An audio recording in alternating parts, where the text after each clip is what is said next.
Su jumis žaidimų balsas. It's time to kick ass and chew bubble gum.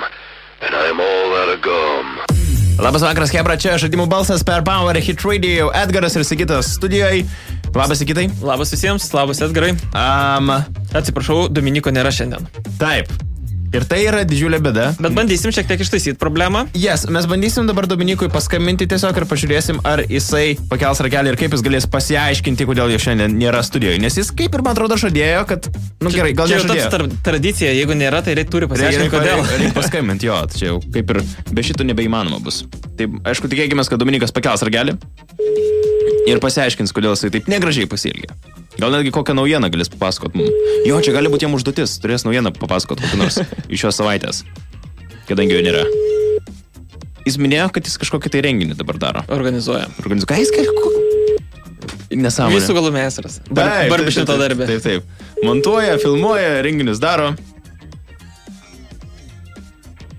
Negi nepakels, nes aš mačiau, kad mes darėm tą idėją, čiate parašėm, kad pakeltų ragelį. Velnes nekelia. Tualete. Tualetė, sakai? Arba neva organizuoja. Nu gerai, dar 3 šitie pyp ir jeigu po jų nepakelia, tai jau dėsim ragelį. Nes naujienų tikrai daug turim, tai... Ja, šiandien kaip tik jo, tam ir esmė, kad naujienų turim labai daug. Antrą savaitę iš eilės jau važiuojam. Alio?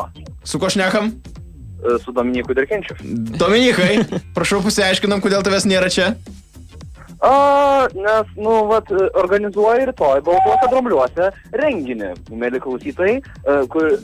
Ar tik ne reklama čia bus? Na, iškart reklamuot. Patys paskambino, klausėt, ką veikiu, tai organizuoju renginį rytoj Drambliuose, 8 valandos. Okay. O dabar žiūrėk, kadangi tavęs čia nėra, mums reikia, kad tu pasakytum kokią nors naujieną apie žaidimus šios savaitės. O dieve. O dieve. On the spot. O dieve, Google Stadia jau turbūt... Praeitą savaitę kalbėjom. Ne, žinok, vaikyti. Tai... Leisk, aš tau pasufleruosiu. Girdėjai apie Nintendo, kad jie išleis 2 naujus Switch? Jie atleido 300 darbuotojų, naujieną. Teisingai patagė. Per vidurį skripto turime. Nu ir ką tu gali apie tai papasakot? Na, jie nors ir pasiekė rekordišką pelną, jie visgi nusprendė, kad jie neuždirbo pakankamai ir dėl to jiems reikia apmažinti darbuotojų skaičių, kad mažiau algų mokėtų ir daugiau uždirbtų. O kodėl tu galvoji, jie tai padarė? Čia tik tai dėl to, kad daugiau... Nes jie nesupranta, kad kokybė eina virš pinigų, mano manimu, bet, taip. Okay. Electronic Arts niekas neina aukščiau pinigų. Jo, viskas eina. Pinigai yra viskas pas juos, man atrodo. Gerai, Dominika, mes tave paleidžiam. Ačiū, kad... Ačiū, Su dievais. Iki, Dominikai, sėkmės. Tai va, čia buvo Dominikas, kuris kaip ir turėjo būti šiandien pas mus studijoje, bet šiandien jo nėra. Kalbant apie mūsų visą laidą, šiandien turėsim tikrai labai daug naujienų. Suktoje Sigito žaidimo dėję nedarysim, nes tikrai naujienų antrą savaitę išlės yra žiauriai daug. Ir Dominikas laiką pavogė. Ilgai nesiliepdamas. Labai geras pasiteisinimas. Bet tęsiant naujieną apie EA, jie iš tiesų atleido 350 darbuotojų, jeigu taip tiksliai. Tikslas tai ko gero tiesiog paprastas. Jie nori, galvoja, kad... Optimizuoti veiklą. Labai toks populiarus pasiteisinimas. Prieš tai tą patį padarė Blizzard's Activision, kurie atleido 800 darbuotojų. Tik tais pliusas gameriams, kad tai nėra žmonės, kurie kūrė žaidimus. Tai yra marketingo, pardavimų specialistai ir panašiai. Kas iš esmės nesusijęs su kūrimu, labiau su jų platinimu. Bet, gerai, marketingo specialistai, man atrodo, irgi yra reikalingi tose įmonėse. Visi čia reikalingi, man atrodo. Nes, gerai, tarkim, sukurs jie kokį nors gerą geimą. Gerai, negalima sakyti, kad jie sukurs gerą geimą ir ne visada reklamos reikia. Matyt, pamatė, Apex Legend paleido, be jokios reklamos, be nieko ir šovai labai... Kodėl ten buvo reklamos? Ir nereikėjo nieko. Tengi buvo reklama, jiegi tenai ir šitiem Twitch'o streameriam mokėjo, kad jie žaistų tik tai visi. Tai pamėtė pinigų ir tiek. Ką čia kas čia yra, pamėtė pinigų ir tiek. Dar viena naujiena, apie kurią galim truputėlį užsiminti, yra balandžio mėnesio Xbox ir PlayStation'o žaidimai. Ir, čia tie, kur nemokami, su Goldu ir PlayStation Plus. Kur galite nemokamai jas turėti. Nieko gero, trumpai tariant. PlayStation'o nieko gero, Xbox'o dar prasčiau. Xbox'o yra The Technomancer, Outcast, Second Contact, Star Wars'ai Battlefront'as 2005 metų. Čia tikrasis normalus originalas. Ghost Recon Advanced Warfighter. Du. Čia jau daug ką keičia. Atrodylis. O PlayStation'as to tarpu siūlo The Surge ir Conan Exiles. Šiek tiek geresni, aukštesnio lygio. Čia iš esmės, kas Conaną norės žaisti, tai nebent nuogų kūnų pasižiūrėt. Čia žaidimas garsėja visiškai nuogybė 100%. Okay. O The Surge'as iš esmės apie kovotoją, kuris rods yra nuo pusės paralyžiuotas ir dėl to egzoskeletą naudoja ir su juo kovoja. Šiaip toks visai nieko. Surge'as dar yra truputėlį gerai, bet jeigu tai bendrai paėmus, tai man atrodo šio mėnesio nemokomi žaidimai, tai yra ne kažką, labai ne kažką. Kai pramiegi ir nepasiemi ir kartais būna gaila, šiuo atveju tai kažkaip... Ja, kažkaip visiškai, nei šilta, nei šalta. Tai naujienas pradėjom labai linksmai, su gera gaida, Dominiko nėra. Atleisti žmonės, nemokomi žaidimai blogi, tai dar šiandien daug naujienų, patikėkit, bus žymiai geresnių. Yes. Grįšime jau visai netrukus po trumpos muzikinės pertraukos. Su jumis žaidimų balsas. Good evening, draugai, čia žaidimų balsas per Power Hit Radio, susigytų grįžtam ir jau su žaidimų naujienomis toliau tęsiam, nes Nintendo planuoja 2 naujus Switch modelius. Taip netikėta. Šiaip netikėta.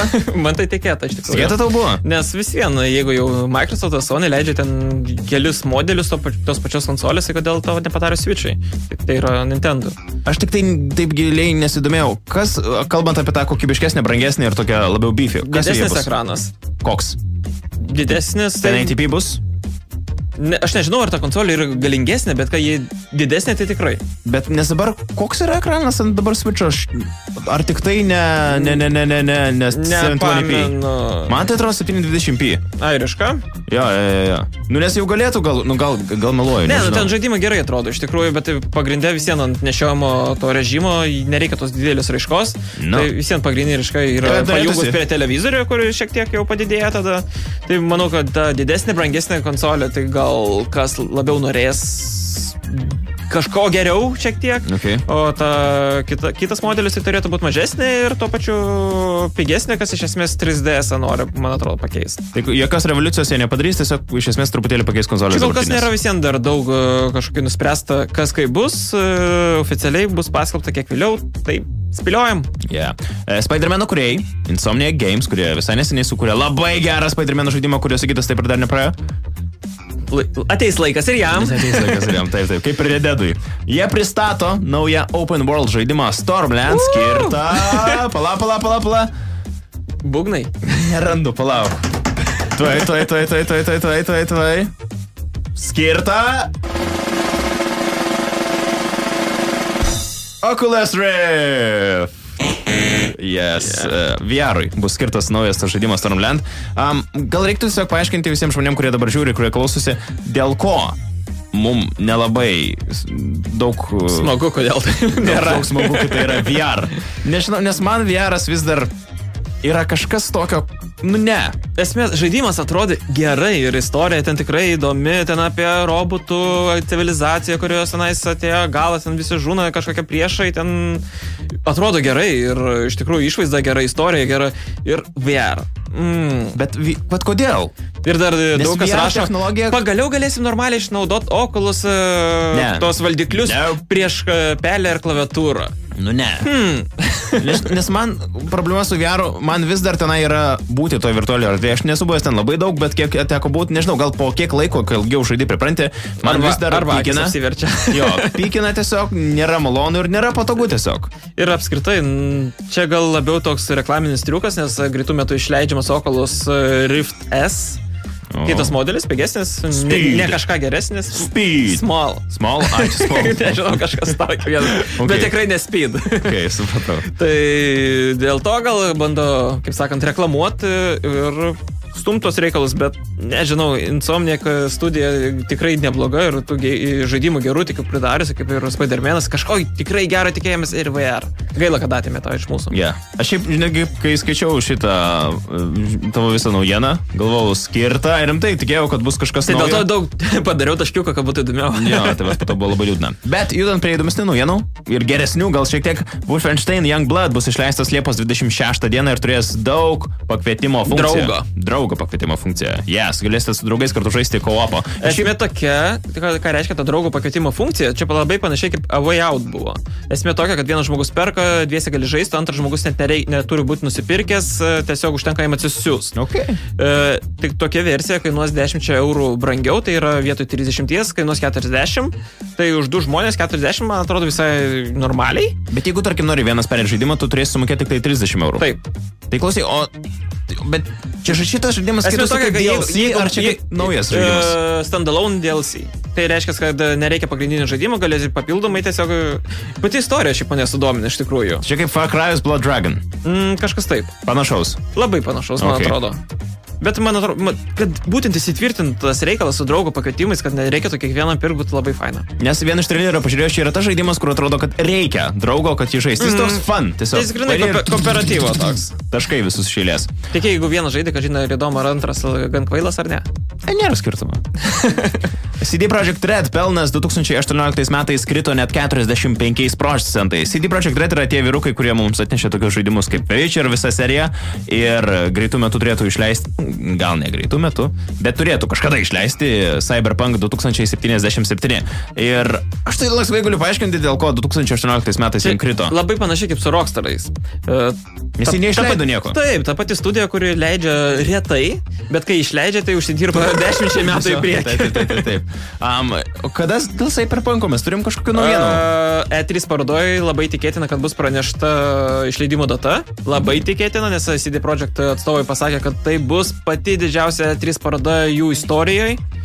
Tai tikėtina, kad praneš ir savo slaptą RPG žaidimą, kas gali būti Witcher 4. Okay. Sakai netgi taip? Nebus su Geraldu, bet toj pačioj visatai RPG žaidimas bus naujas. Okay. Aš spėju, kad tikrai, nes jie pasakė, Cyberpunką ir dar vieną seriją, kurių naujų nenorim turėti, iš esmės logiškai mąstant tai Witcheris. Tai... Kada mes pamatėm Cyberpunko tą ilgą gameplayų filmuką? Praeitais metais, yra? Taip, po E3. E3 buvo parodyta spaudos žmonėms visom ir gal po 2-3 mėnesių parodė viešai. Ok, ir... Nes atrodo jau daug laiko praėjo ir kaip ir tos datos norėtųsi, kada atspėjai, kad išleis Cyberpunką? Šių metų pabaigoje. Sakai, jau? Tu dar kaip tik čia prirašai, kad tai gali būti naujos kartos konsolių. Bet skliauselėse parašiau, kad abejoju. Taip. Nes nemanau, kad 2021 ir kelintų ten lauks gal. Bet aš kažkaip manau... 2020 gal išleis naujas konsolės. Nebent jie žino, ko mes nežinom. Pavyzdžiui, naujas Xbox'as, naujas PlayStation šių metų pabaigoje. Bum! Bet ir tai mano. Ir Cyberpunkas skirtas tik Oculus Rift. Ir dar Battle Royale. Mobiliems telefonams. iOS. Baisu būtų. Bet ar įmanoma, kad rimtai šiais metais išeitų Cyberpunkas? Manau, gali būti. Jis tikrai yra jau testavimo stadijoje, visą kitą, tai man atrodo daug kas keičiasi, bet ten dirba prie šito žaidimo 100 žmonių, tai labai logiška. Aš sakau 20. Bet jie pasakė, išleisim, kada bus baigta, tai... Teisingas mąstymas. Patys nenusprendė, jeigu truks laiką pasiims dar pusmetį ir panašiai, jie dėl to ir dažniausiai net nesako, kada išleisim, nes patys nežino. Kalbant apie gerus žaidimus, sulaukiam pirmo Borderlands 3. Sunkus žaidimas. Borderlands. Sunkus pavadinimas žaidimo. Geras žaidimas. Žaidžiau pirmą dalį, bandžiau. Anonsas, man atrodo, už kokį pusvalandžių bus. Tikrasis. Prašau. Tai dabar kas klauso, dabar gyvai, tai už pusvalandžio galės pamatyti, kaip tas žaidimas atrodo. Gameplay'ų parodys ar ne? Gal dalis, man atrodo, turėtų būti. Nes dabar parodė tik tai kaukę. Iš esmės tokia kaip ir... Ten šiaip tiesiog parodė, kad kažkas bus. Yeah. O iš esmės dabar tos studijos prezentacija bus, man atrodo, kada čia 8 valandą. Paks parodoja, tai turėtų būti visai nieko. Pažiūrėt. Tu būt gerai, nes Borderlands 3, aš tai tikiuosi... Galiu prisipažinti, ne vienos dalies neperžaidžiau. Esu žaidęs, man nepatiko. Nežinau, kodėl. Man irgi nepatiko. Nes visi sako, kad tai yra nuostabus žaidimas. Tikrai tiek daug kartų girdėjau, kad sako, žiauriai geras geimas. Taip, aš pilnai įsitikinęs, kad tai yra geras geimas. Ir aš labai viliuosi, kad šita trečia dalis bus ta dalis, kur jau sakysiu, gerai. Išbandysim. Gerai, kai jau galvoju. Įkalbinot. Taip, įkalbinot. Nes aš tikiuosi, kad šitie jau kažkaip turėtų daužti ir stipriai duoti. Mes po trumpos muzikinės pertraukos grįšim su dar daugiau žaidimų naujienų. Su jumis žaidimų balsas.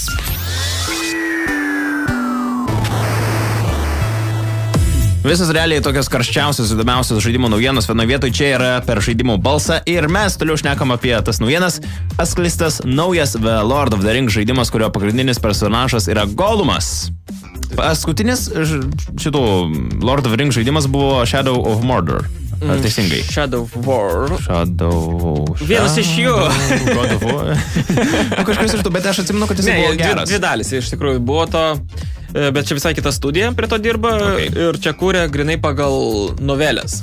Ai, pagal knygas. Grinai Tolkieno jau tenais knygas paėmė ir pagal jas daro ir iš esmės gal ir įdomiai skamba pati istorija, visgi tas personažas irgi gan įdomus, gal rodys, kaip jis dar buvo normalus hobitas, gal kaip jis, nenori spoilint, tapo Golumu, visą kitą, kaip rado tą žiedą ir visą kitą. Ir tai bus veiksmo nuotykio žaidimas ir gal visai nieko skamba. Bet išleistas tik 21. Taip, čia labai dar toli. Porą metų. Nu tai daug. Dar ir be to studija tokia Dedalic Entertainment, nežinau kaip. Vien tai, kad nežinau kaip tartai, daug ką pasako apie studiją irgi. Nu, bet gerai, aš tarkim apie Insomnia Games. Prieš Spider-Maną žinau, kad tik tai buvo sukūrė tą Sunset Overdrive. Ja. Ir viskas. Tai bet prašau, jie buvo prikūrę jau tokia. Nu, bet ar kažką buvo tokio bam sukūrė? Ne. Tai va, Spider-Manas buvo tas, kurie tikrai pasistengė. Aš nesakau, tai Days Gone dabar, kur kūrėmas PlayStation irgi studija, kuri iš esmės nieko gero nėra išleidusi. Va, gal. Pažiūrėsiu, ar tai tikrai bus geras geimas, aš labai tikiuosi. Bet tuo pačiu ir netiki. Taip. Nu, aš noriu tikėti, bet bus, atrodo, sunku, bet žiūrėsim. Sekanti naujiena. Jūs, jeigu praleidot kelias žaidimų balso laidas, tai matot, mes dabar, kai turim kokią nors naujieną, kuri yra susijusi su Battle Royale, mes turim tam tikrą taisyklę. Yra 30 sekundžių ir per 30 sekundžių reikia tiesiog pasakyti visą naujieną apie tą Battle Royale. Nu, kad negaištų jūsų laiko. Ruošk laikmetį. You ready, yes? Pasiruošęs? Nu, taip. 1, 2, 3, važiuojam. Jau kelintą dieną buvo išleistas jau Battlefield 5 Firestorm Battle Royale režimas. Iš esmės yra vienas didelis žemėlapis, didžiausias Battlefieldo istorijai. Gražiai atrodo ugnies siena, kuri artėja, kaip sumažina visą zoną ir kai praeina ugnis, pastatai griūna, medžiai nudega, tikrai gerai atrodo, bet iš esmės, kaip Battle Royale žaidimas nėra labai ypatingas, išbandyti verta, bet kad bus populiaru, nemanau. Dar liko laiko? Dar liko laiko, 2, 1 ir va, prašau. Per gerai buvau pasiruošęs. Labai šiai puikiai. Ar tai yra geriausias Battle Royale? Ne, tikrai ne. Viskas, ką reikėjo sužinoti. Tik tais, kad bandžiau solo, bet nebandžiau squadų, gal su komanda gal ir laikas praėjo, nebegalim šnekėti. Gražinu tas 3 sekundės. Taip. Doom Eternal ir Rage 2 bus tikrai išleisti ir Steam parduotuvėje. Atėjote laikai, kai čia yra naujiena. Tai nėra Epic Games ekskliuzyvas ir tai nėra vien Bethesda sistemoje, irgi turi savo tą sistemą, išleidžiamas žaidimas, tai gerai, ačiū. Po praeitos savaitės kibirkšties aš nenoriu daugiau lysti šitą temą. Nes...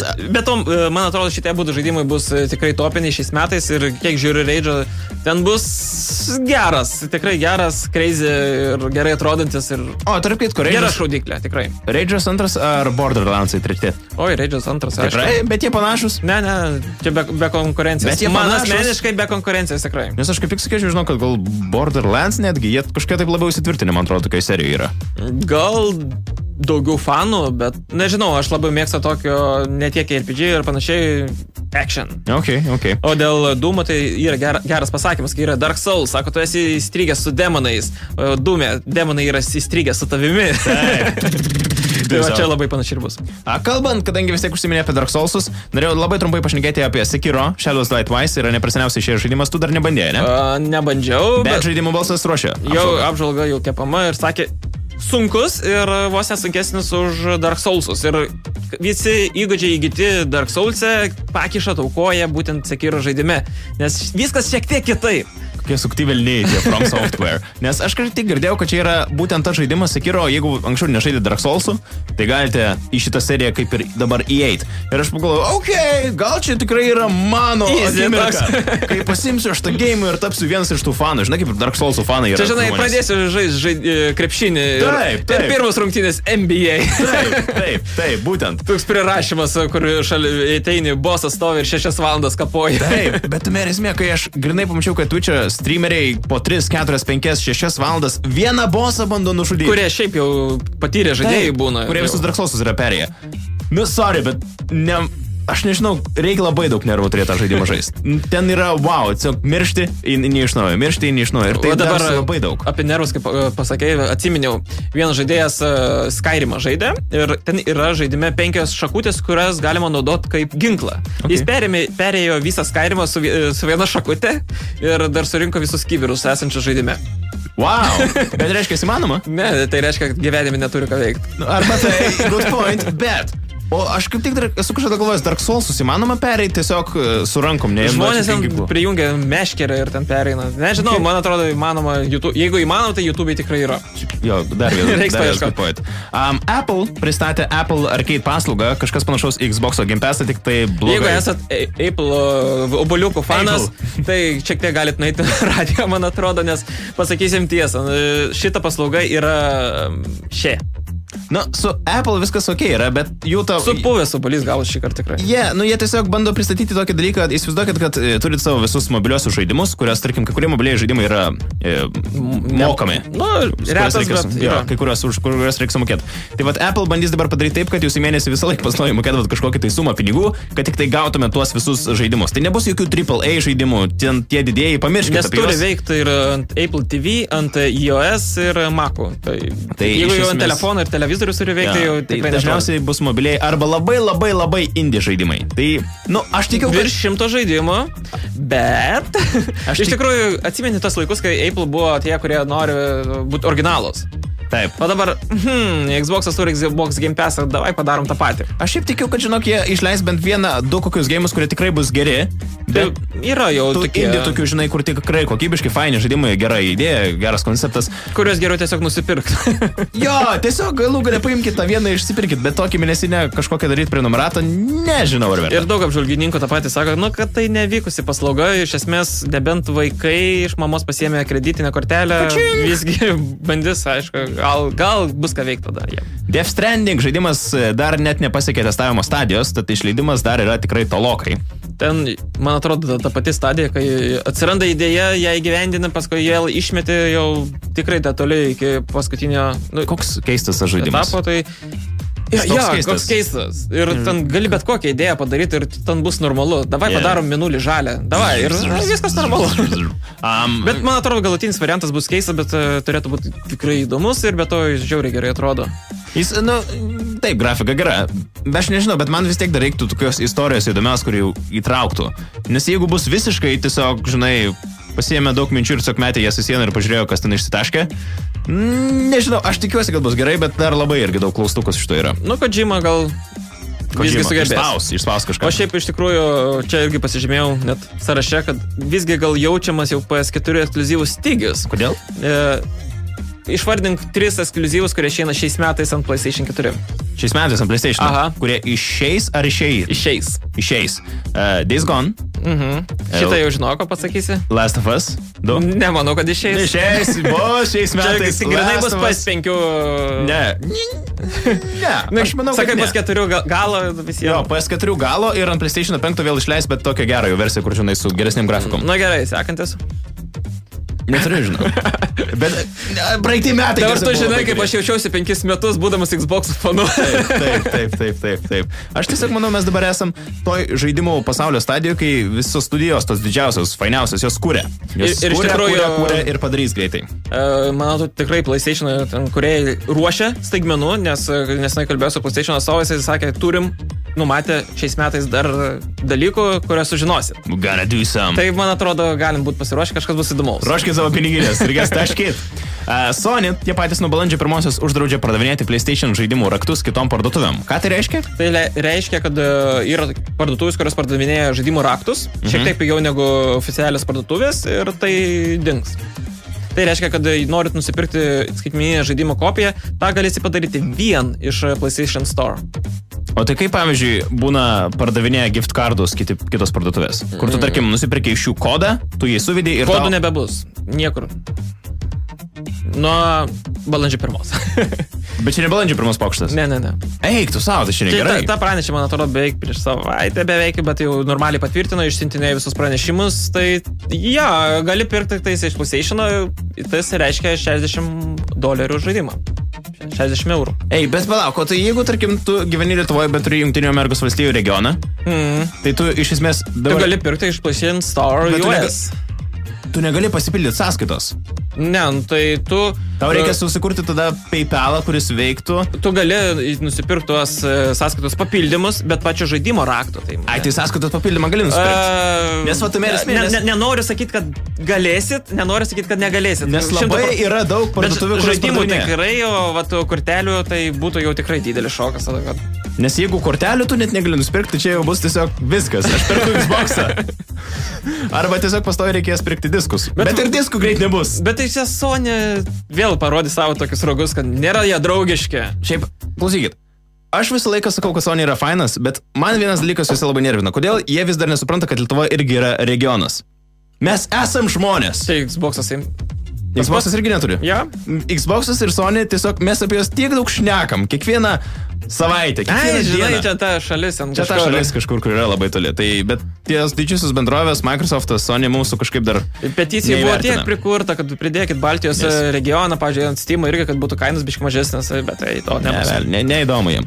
Bičiuli, mūsų laikas baigės. Viskas. Nespėjom 2 naujienų. Nespėjom. Tai perkelsim kitą. Neįdomios kitą vis tiek. Vampire Masquerade Bloodline tęsinys mus pasieks 2020 metais. Geras žaidimas, pamėginkit. Jo, ir Twitch'e nuo šiol bus galima transliuoti viename lange, vienu metu keliams žmonėms. Ką senai padarė Microsoftas Mixeryje? Microsoftas padarė kažką. Nu, kažkas nuo ko? Žaidimų balsą, kur galima bus pamatyti? Šeštadienį, 11:30 per TV6. Žaidimų balsas LT, YouTube žaidimų balsas, Facebook'e žaidimų balsas. Ate, iki kito ketvirtadienio. Viso. Su jumis žaidimų balsas. It's time to kick ass and chew bubble gum. And I'm all out of gum.